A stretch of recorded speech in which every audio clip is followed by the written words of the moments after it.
اور ہمارے جو کرٹکس تھے, ہمارے جو نقاد تھے, انہوں نے فلم کی جو شاعری تھی, فلم کا جو اس کو وہ ادبی حیثیت نہیں میں دی. گزارش کروں گا کہ لالی ووڈ نے وقت کے تقاضوں کا ساتھ نہیں دیا, یہ حکومتوں نے فلم انڈسٹری کو اون نہیں کیا, جس کی وجہ سے یہ سارا گیپ پیدا ہوا. کون سی بات درست ہے؟ دیکھیے اس میں بہت سے عوامل ہیں, میں یہ ایک بات میں اس پہ نہیں کہہ رہا. اس میں دیکھیے, اس میں بہت ممنون ہوں, بہت پروموٹ بھی کیا ہے, بہت ہماری مدد بھی کی ہمارے پرنٹ میڈیا نے, اس کے بعد الیکٹرانک میڈیا بھی آیا, لیکن ہمارا تشخص بھی بگاڑا گیا.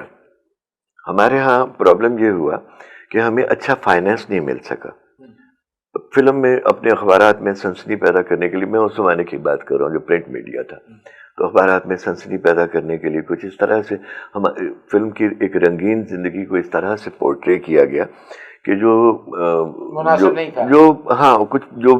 عمر رسیدہ جو لوگ تھے, انہوں نے بہو بیٹیوں والے, انہوں نے اس طرف رخ نہیں کیا تاکہ وہ ان کے کردار پہ کوئی دھبا نہ آئے, یا اس طرح ان کے بارے میں کوئی اس طرح کی کوئی گفتگو نہ شروع ہو جائے. تو انہوں نے یہاں انویسٹمنٹ نہیں کی, تو یہ بھی ایک وجہ بنی. یہاں انویسٹر ہمارے پاس ویسا اسٹرانگ نہیں آیا ہمارے پاس. اور یہ جو ہم اس کے ڈکلائن کی وجہ کہہ رہے تھے, وہ یہ بہت ساری یہ باتیں ہیں اس میں. اچھا, انڈسٹری کی آج جو حالت ہے اس وقت, Pakistan film industry lolly would کن بنیادی مسائل کا شکار ہے, اور ان کا حل کس طرح تلاش کیا جا سکتا ہے؟ فلم انڈسٹری کے پارٹ پہ کیا ذمہ داری ہے, گورنمنٹ کے پارٹ پہ کیا ذمہ داری؟ دیکھیے اگر جان, ہم نے جو شروع میں فلمز بنائی, جو میں اسی لیے کہہ رہا ہوں کہ اس کا مکمل ایک جائزہ لینا پڑے گا. ایک مختصر سے جواب کے ساتھ اس کا حل نہیں نکل سکتا, نہ اس کی بیک گراؤنڈ کا پتہ چلتا. ہماری جو شروع کی فلمیں تھیں اس میں ہماری معاشرت نظر آتی ہے, ہماری اپنی کہانیاں تھیں. اس میں تھوڑا سا مبالغے سے بھی کام لیا گیا فلم میں یہ نہیں کہہ رہا, لیکن اس کو تھوڑا سا زیادہ ڈیکوریٹ کیا گیا ہے, اس کو تھوڑا سا کمرشل کرنے کے لیے. لیکن ان کہانیوں میں جو ہمارے اپنے ہی جو لوگ تھے, ان کے مسائل اور وہ کہانیاں تھیں اس کے گرد, اور مختلف موضوعات پہ فلمز بنتی تھی. اس زمانے میں ہم نے کاسٹیوم فلمز بھی بنائی, تاریخی موضوع پہ بھی, معاشرتی مسائل پہ بھی فلمز بنائی.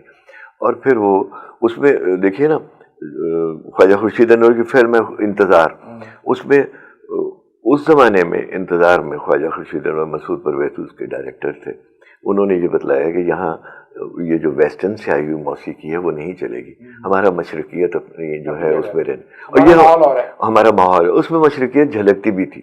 لیکن آہستہ آہستہ یہ مشرقیت جو تھی ہماری فلموں سے غائب ہوتی چلی گئی, اور پھر جو ویسٹ تھا اس سے ہم متاثر ہونا شروع ہو.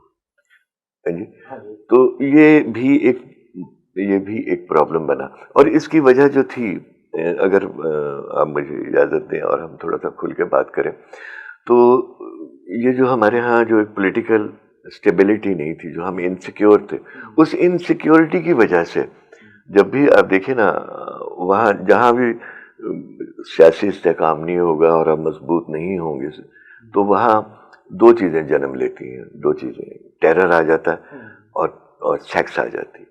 یہی ہماری فلم میں, یہ دونوں فلم میں آ گئے نا جی. فلم میں تشدد بھی آ گیا اور سیکس بھی آ گئی, اس نے بھی بیڑا گرک کر دیا. وہ جو ہماری صاف ستھری بڑی پاکیزہ, وہ یکنا شد و شد والا ہو گیا. ایک ہی تفریح تھی ہمارے لوگوں کے پاس, وہ بھی ختم ہو گئی. وہ لوگوں نے وہاں جانا شروع کیا وجہ ہے کہ لالی ووڈ میں آپ جیسا کوئی لیجنڈ ڈائریکٹر نظر نہیں آتا, کوئی ٹیکنیشین نظر نہیں آتا, کوئی اچھا ہیرو نظر نہیں آتا. مطلب شاہان ہے 20 سال ہو گئے اس کو ہیرو بنے ہوئے کو, وہ ابھی تک ہیرو چلا آ رہا ہے. اچھا, بابر علی تھا وہ غائب ہو گیا, اور 2 یا 3 ہیروز پہ یہ انڈسٹری چل جاتی ہے. اچھا, نہ کوئی اچھا ٹیکنیشین ہے, نہ ویلن ہے, نہ نغمہ نگار ہے, مطلب کس قسم کے یہ لوگ آ گئے انڈسٹری. اچھا, میں دیکھیے ابھی بھی جو لوگ کام کر رہے ہیں, نئے بچے آئے ہیں, نئے لوگ آئے ہیں, نئی نسل کے ہمارے جو لڑکے ہیں, انہوں نے ویسی سنجیدہ فلمز نہیں بنائی. پرابلم یہ, میں یہ نہیں کہوں گا کہ انہیں کام نہیں آتا یا وہ اہل نہیں ہے فلم بنانے کے, یہ کچھ زیادتی ہو جائے گی ان کے ساتھ. لیکن میں نے جس زمانے میں کام شروع کیا, اس زمانے میں کوئی انسٹیٹیوشن نہیں تھا ہمارے یہاں, کوئی ادارہ نہیں تھا جہاں فلم پڑھائی جائے. نگار خانے ہی ہماری درسگاہ تھے، نگار خانے ہی جو انسٹیٹیوشنز تھے ہمارے، ہم یہیں سے سیکھتے تھے اس فن کو اور یہیں سے آگے بڑھنے کی کوشش کرتے تھے.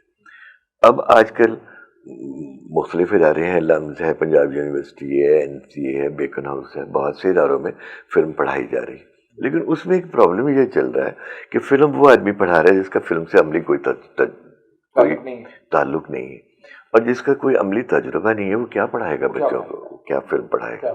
یہ میرا یہ پرابلم ہے. میں اسے شاید کسی کو برائی لگے، ٹھیک ہے، آپ کے پاس علم ہے، آپ کتاب پڑھ کے آئے ہیں، لیکن آپ کا ایک عملی تجربہ بھی ہونا چاہیے، آپ کا پریکٹیکل ہونا چاہیے. میری ساری زندگی، میری نصف صدی سے زائد میرا تجربہ ہے. 70 میں ڈائریکٹر بنا تھا، 50 سال مجھے ڈائریکٹر بنے ہو گئے، اور اس 50 سالوں میں میں نے زیادہ پریکٹیکل کیا. یونیورسٹی میں تھا، پڑھتا تھا، گریجویشن کی تو میں اس زمانے میں برٹش لائبریری ہوتی تھی، وہاں سے جو کچھ مل جاتا تھا مناسب سا، کوئی ٹیکنیکل جو نو ہاؤ تھی وہاں سے بھی لی. پھر وہ جو اساتذہ تھے جو مائگریٹ کر کے آئے ہندوستان سے، جو فلم سے متعلق لوگ تھے، ان سے کچھ سیکھا. اس طرح کے لوگ سکھاتے تھے، آج کل نہیں سکھاتے. جی وہ لوگ بھی سکھاتے تھے، لیکن وہ بڑا مشکل کام تھا. اچھا، اس میں تھوڑا سا وقت بھی ضائع ہوا. وہ لوگ پہلے دیکھتے تھے کہ یہ بچہ جو ہے یہ اتنا سنجیدہ بھی ہے، یعنی یہ اس کو سکھانا بھی چاہیے، یعنی یہ ہاں یہ چلا جائے گا، ہماری مطلب جو ہم کریں گے وہ ضائع ہو جائے گی وہ اس پہ. تو وہ، لیکن آج کے بچے کو جو سہولت حاصل ہے وہ آج سے 50 سال پہلے نہیں، آج سے 50 سال پہلے نہیں تھی، بلکہ 60 سال پہلے نہیں تھی، 50 سال پہلے بھی نہیں تھی اور 60 سال پہلے بھی. اچھا، آخری سوال، پاکستان فلم انڈسٹری کی بحالی کے لیے آپ حکومت سے کیا توقع رکھتے ہیں کہ حکومت آپ کی انڈسٹری لالی ووڈ کی بحالی کے لیے 1 2 3 1 2 3 کوئی سے 3 اقدامات بتائیں جو ان کو کرنے چاہیے؟ دیکھیے جی، پہلا قدم تو یہ ہے کہ اسے انڈسٹری تسلیم کیا جائے. ہم نے بے شمار ریونیو کما کے دیے، ہم نے بے شمار فلمز بنائی، کوئی انسینٹیو نہیں ملا ہمیں. ہم خود ہی فائنانس لے کے آتے تھے، اور جو بھی فائنانسر ہے وہ اپنا سرمایہ میرے تجربے کی نظر نہیں کرنا چاہتا تھا، اس لیے بھی ہم ایک اچھی فلم نہیں بنا سکے، اس معیار کی فلم نہیں بنا سکے جہاں ہمارا پڑوسی ملک وہاں پہنچ گیا.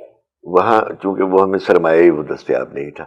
وہ جتنا بھی پیسہ تھوڑا بہت محدود وسائل کے ساتھ ہم نے مضبوط کہانیوں کے ساتھ فلم بنائی. ہم نے بے شمار اچھی فلم بنائی. ہم نے گمنام، قاتل، شہید، لاکھوں میں ایک اور فرنگی، بے شمار فلمز ہیں. میں گنوانا شروع کروں گا تو بے شمار لوگ ہیں جنہوں نے. اچھا، یہ ایک تو ہے کہ اس کو انڈسٹری تسلیم کیا جاتا ہے، اس صنعت کو، اس کو باقاعدہ جب انڈسٹری تسلیم کرتے تو پھر کچھ مسائل بھی ہمارے کم ہوتے، فلم بھی اچھا بننے لگتی. دوسری یہ کہ حکومت کچھ نیفٹیک نے بھی ہمیں بہت نقصان پہنچایا. حالانکہ نیشنل فلم ڈیولپمنٹ کارپوریشن کے ذریعے انہوں نے جو ہم خام مال استعمال کرتے، اسٹاک نیگیٹو وغیرہ استعمال کرتے تھے، اس پہ ڈیوٹی بڑھا دی، اس کو مہنگا کرتے چلے گئے. وسائل ہمارے محدود تھے، تو وہ اس سے بھی انہوں نے بھی کوئی جو انویسٹمنٹ کی آپ کے سامنے ہے. 2 فلمیں بنائی، شاید خاک اور خون اور اجنبی کے نام سے، ایک علی سفیان آفاقی صاحب نے بنائی، ایک مسعود پرویز صاحب نے بنائی. انہوں نے بھی کچھ سنجیدہ اس کو نہیں لیا کہ اس کو کس طرح سے کرنا چاہیے. یہ بڑی سنجیدگی سے اس پہ ہونا چاہیے تھا. یہ بڑا اچھا ادارہ تھا، یہ ہمیں ہماری فلمی صنعت کو آگے بڑھنے میں بہت مددگار ثابت ہو سکتا تھا. اور تیسری بات یہ تھی کہ یہاں وہ کام جو اب آج سے 15 سال 20 سال پہلے شروع ہوا، جیسے آج کل ہمارے ہاں پڑھایا جا رہا ہے، اس کو پہلے سے کہیں اس کے لیے کوشش کی جاتی، کوئی ایسے ادارے بنائے جاتے جہاں فلم جو ہے بڑا اسٹرانگیسٹ میڈیم ہے پوری دنیا میں، آپ کو بہت زیادہ ریونیو دیتا ہے، مطلب ریونیو بھی دیتا ہے، اور دنیا میں مطلب ابلاغ کا بھی بہت اسٹرانگیسٹ میڈیم ہے. میں سن کے پڑھ کے حیران کہ $84 ارب کا ریونیو کمایا ہے بالی ووڈ نے لاسٹ ایئر. جی ہاں، بالکل کمایا ہوگا، اس میں کوئی شک نہیں. مطلب انڈیا کی جو فلم انڈسٹری ہے صحیح معنوں میں کماؤ بوت ہے. جی بالکل ہے، انہوں نے ایسا کیا ہے، انہوں نے باہر کی منڈی تلاش کی ہے. ہمارے ہاں جب ایک پروڈیوسر کو انسینٹیو ہی نہیں دیا گیا. اچھا، اس کے بعد جو آج جو ڈکلائن آپ کو نظر آ رہا ہے، بہت زیادہ نظر آ رہا ہے، اس کی وجہ جو زیادہ اس کی وجہ یہ ہے کہ ایک مخصوص گروہ نے، ایک مخصوص مافیا نے، جو کہ ہندوستانی فلم کی نمائش یہاں غیر قانونی ہے، آرٹیکل پائریسی. ہاں، پائریسی تو ہماری فلموں کی ہوتی رہی نا جی، ہندوستان سے جو فلم آ رہی ہے وہ اس کی اجازت ہی نہیں ہے یہاں ریلیز کرنے کی. لیکن اس کے باوجود ہماری انڈسٹری میں کچھ کالی بھیڑیں ہیں جو اس کو ریلیز کر رہی ہیں. انڈسٹری کی بھیڑیں نہیں ہیں سر، وہ انڈسٹری سے الگ سے لوگ ہیں. انڈسٹری کے لوگ ان کا ساتھ دیا، انڈسٹری کے کچھ لوگوں نے، آپ یہ کہہ سکتے ہیں، لیکن ان کے پاس سرمایہ ہے، وہ فلمیں خرید کے لاتے ہیں، اور وہ سینکڑوں کی تعداد میں، بلکہ اب تو ہندوستان کی جتنی فلم آ چکی اس میں ہمارا جو فلم ساز تھا، ہم نے کافی بہت باہمت تھا، وہ لوگ تھے جو فلم بناتے تھے یہاں، وہ نقصان برداشت کرنے کی رکھتے تھے، لیکن اس میں کم نقصان ہوتا تھا، تھوڑا نقصان، لیکن ان کو کم از کم نتائج کا تو پتہ چلتا تھا کہ ہم نے جو ایک فلم بنائی ہے وہ ریلیز ہوئی ہے، اچھی ہے بری ہے، یہ پیسہ دے گی یا نفع بخش ثابت ہوگی یا نقصان دہ. لیکن ہمارے ہاں اب جو ہے اب پلے ٹائم ہی نہیں ملتا. اب ہمارے ہاں جو سینما ہالز ہیں اس میں ہندوستانی فلموں نے اس طرح سے غلبہ حاصل کیا کہ ہمیں ٹائم نہیں ملتا. آپ کا بہت شکریہ، آپ ہمارے پروگرام تشریف لائے اور بڑی مفید باتیں آپ نے ہمیں بتائیں. خواتین حضرات، اب پروگرام کا وقت ختم ہو جاتا ہے. حسن عسکری صاحب کی ایک ہی درخواست ہے گورنمنٹ آف پاکستان سے کہ خدا را پاکستانی فلم انڈسٹری کو، ٹالی ووڈ کو فلمی صنعت کا درجہ دیجیے تاکہ فلمی صنعت پھل پھول سکے. منیب حق کو اجازت دیجیے، اگلے پروگرام تک کے لیے خدا حافظ. اپنے پسندیدہ موضوع پر شوز دیکھنے کے لیے لائک اور سبسکرائب کرنا نہ بھولیے گا اور بیل بٹن پہ کلک کیجیے گا.